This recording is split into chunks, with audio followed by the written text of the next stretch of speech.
Sa isang liblib na baryo, may isang babae na nagngangalang Rosa. Si Rosa ay kilala sa buong lugar bilang isang mahigpit na tagabantay ng kanyang bahay.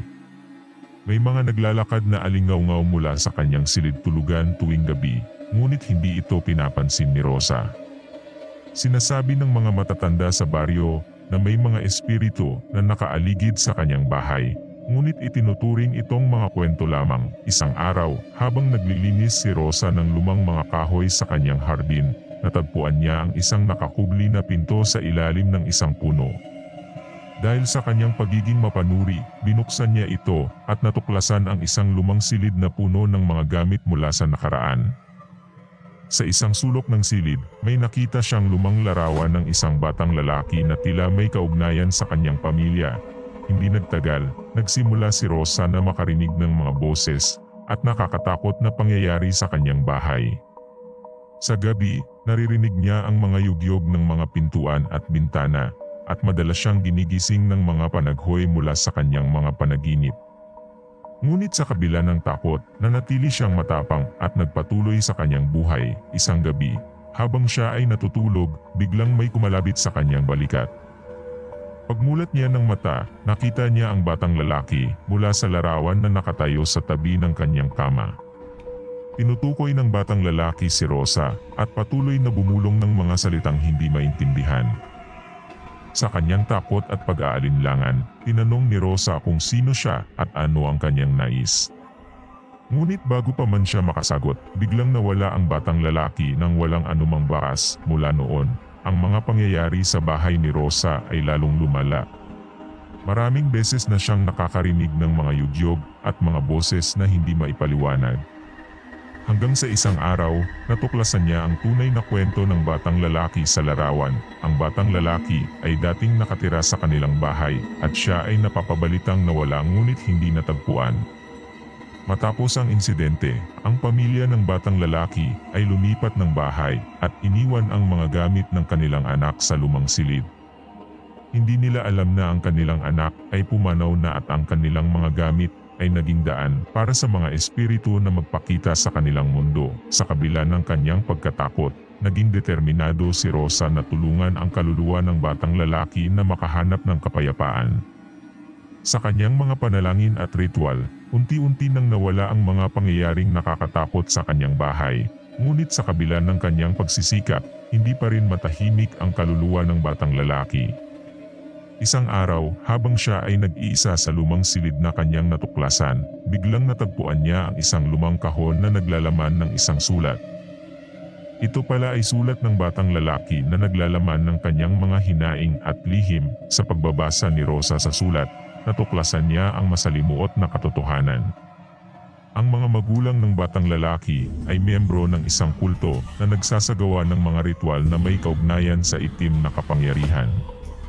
Isa sa mga ritual na ito ay ang pag-aalay ng kanilang anak sa isang ritual na siyang naging dahilan ng pagkawala ng batang lalaki. Nang matapos ni Rosa ang pagbabasa, biglang may naramdaman siyang malamig na hangin at isang boses na bumulong sa kanyang tainga.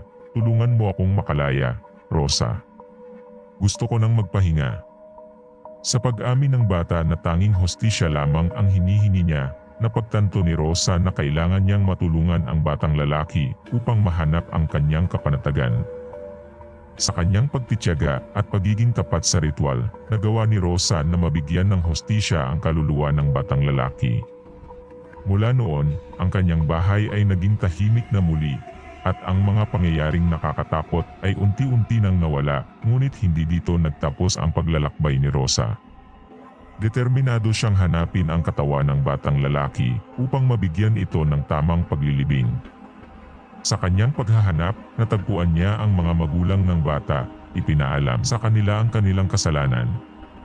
Tinanggap nila ang kanilang pagkakamali at humingi ng tawad. Sa wakas, natagpuan ni Rosa ang katawan ng batang lalaki at nailibing ito ng maayos.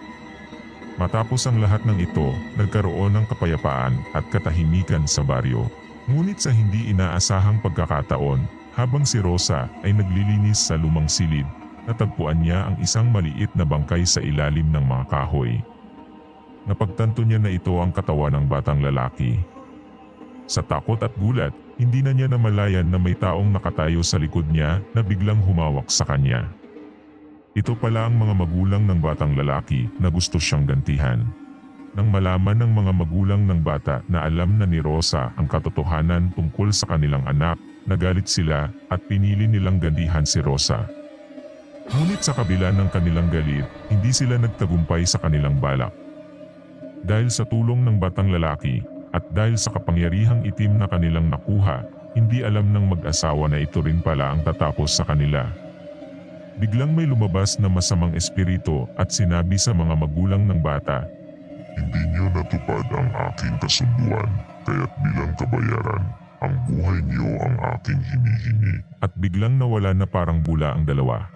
Ganito nga ang nangyari sa magulang ng bata, natagpuan ni Rosa ang katahimikan at ang batang lalaki ay nahanap na rin ang kanyang kapanatagan. Maraming salamat sa panonood ng kwento ng Kilabot Stories. Tungkol sa lihim ni Rosa. Kung nagustuhan niyo ang video na ito, huwag kalimutang mag-subscribe at i-click ang notification bell icon para lagi kang updated sa mga susunod na nakakakilabot na kwento. I-click na rin ang video at i-share sa inyong mga kaibigan para marami ang makaramdam ng hilakbot. Hanggang sa susunod na kwento, ingat at huwag kayong magpapagabi.